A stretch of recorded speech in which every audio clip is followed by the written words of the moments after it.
නිර්මාස් kitchen YouTube channel එකට ඔයගොල්ලන්ව සාදරයෙන් පිළිගන්නවා. මම ඔයගොල්ලන්ට අරගෙන ආවිලා තියෙන්නේ අල ටොපි හදාගන්න විදිහ. ඉතින් අපි බලමු මේ අල ටොපි හදාගන්න මොනවද ඕන වෙන්නේ කියලා. මුලින්ම මම අල ටොපි ටික දාගන්න මේ වගේ ට්‍රේ එකක් අරගෙන ඒකේ බටර් ටිකක් ගා ගන්නවා.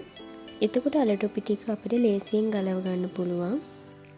ඊට පස්සේ මම තම්බල අරගෙන තියෙන අල ටික මේ වගේ භාජනයකට දාගෙන ගෑරුප්පුවකින් මම හොඳට පොඩි කර ගන්නවා.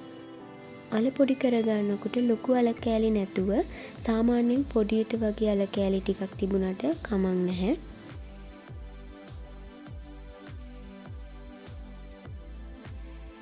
දැන් මේ වගේ මම අල ටික පොඩි කරලා පැත්තකින් තියාගෙන භාජනයක් ලිපේ තියලා මම ඒකට සීනි ටිකයි පොඩි කරගත්ත අල ටිකයි දාලා ලිපේ ගින්දර අඩුවෙන් තියාගෙන කලවම් කරගන්නවා. දැන් මේ ටික මෙහෙම කලවම් කරනකොට ටික වෙලාවකින් මේ විදිහට සීනි ටික දිය වෙලා ඔක්කොම සීනි ටික දිය වුණාට පස්සේ කරදමුඟු ටිකයි බටර් ටිකයි දාගන්න ඕනේ.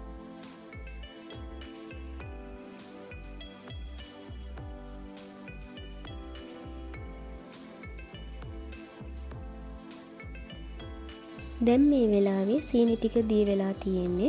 එතකොට මම කරදමුඟු ටිකයි බටර් ටිකයි දාගන්නවා. ඊට පස්සේ මේ දෙක කලවම් කරලා බටර් ටික දී වුණාට පස්සේ මිල්ක් මේඩ් එක දාගන්නවා. දැන් බටර් ටික දී වෙලා තියෙන්නේ. මිල්ක් මේඩ් ටික මම මේ විදිහට දාගන්නවා. මිල්ක් මේඩ් එක දාගත්තට පස්සේ අපිට අල ටොපි එකේ පදම එනකන් ඉතින් දිගටම හැදි ගන්න තමයි තියෙන්නේ. ඕගොල්ලෝ ලිපේ ගින්දර වැඩි කරගන්න එපා. එහෙම වුණොත් අඩිය අල්ලන්න බලනවා. ඒ නිසා අඩු ගින්දරේම අපි පදම එනකම් මේ විදිහටම හැදි ගන්න ඕනේ.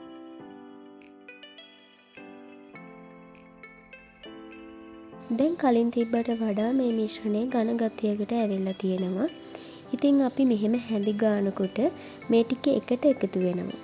එතකොට තමයි අපි මේ අල ටොපි මිශ්‍රණය හරි පදම එන්නේ. තව ඔයගලන්ට කියන්න ඕනේ කැමති නම් කරදමුඟු වෙනුවට ඔයගලන්ට වැනිලා බින්දු 2-3ක් වුණත් එකතු කරගන්න පුළුවන්.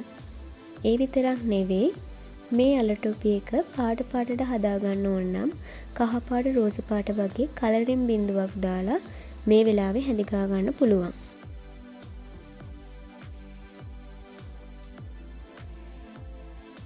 දැන් මේ මිශ්‍රණය ටික ටික මේ වගේ එකට එකතු වෙනවා.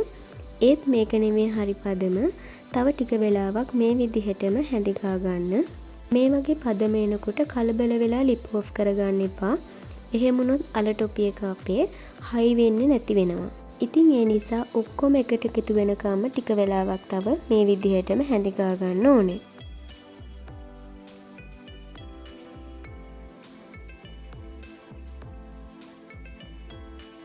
දැන් මේ ටික හොඳට මේ විදිහට එකට එකතු වෙනකොට අපේ පදම හරි. දැන් ලිප් ඔෆ් කරගෙන කලින් බටර් ගාලා තිබ්බ ට්‍රේ එකට මේ ටික දාලා හොඳට තුනී කරගන්න ඕනේ. මම මේ ටික ස්පැචුල එකෙන්ම මේ විදිහට තුනී කරගන්නවා. ඕගලන්ට කෙසෙල් කොලයකින් උනත් ඉක්මනට ලස්සනට මේක තුනී කරගන්න පුළුවන්. මේ ටික තුනී කරගත්තට පස්සේ උණුවෙන්ම තියෙනකොට මම පිහියෙන් මේ වගේ ඉරි ඇඳගෙන කෑලි ටික කපා ගන්න වෙන් කර ගන්නවා.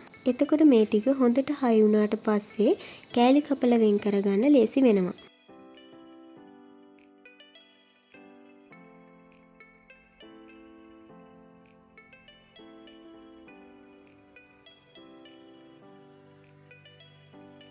දැන් මේ අල ටොෆි ටික හයි වුණාට පස්සේ කලින් කපලා වෙන් කරලා තිබ්බ කෑලි ටික මේ විදිහට හොඳට කපලා අයින් කරගන්න පුළුවන්. මේ තියෙන කෑලි වලට කපලා වෙන් කරගත්ත අල ටොපි ටික ඕගලන්ට පේනව නේද? මේ බලන්න ලස්සනට අල ටොපි ටික ඇවිල්ලා තියෙනවා. මම අල ටොපි කෑල්ලක් කඩලා පෙන්නන්නම්. මේ බලන්න අල ටොපි කෑල්ල ඇලෙන්නේ නැතුව ගොඩක් හයියටත් නැතුව මේ විදිහට හොඳට ඇවිල්ලා තියෙනවා. ඉතින් ඕගලන්ටත් හරි පදමට මේ වගේ හැදුවොත් ලස්සනට වගේම රසට අල ටොපි හදාගන්න පුළුවන්.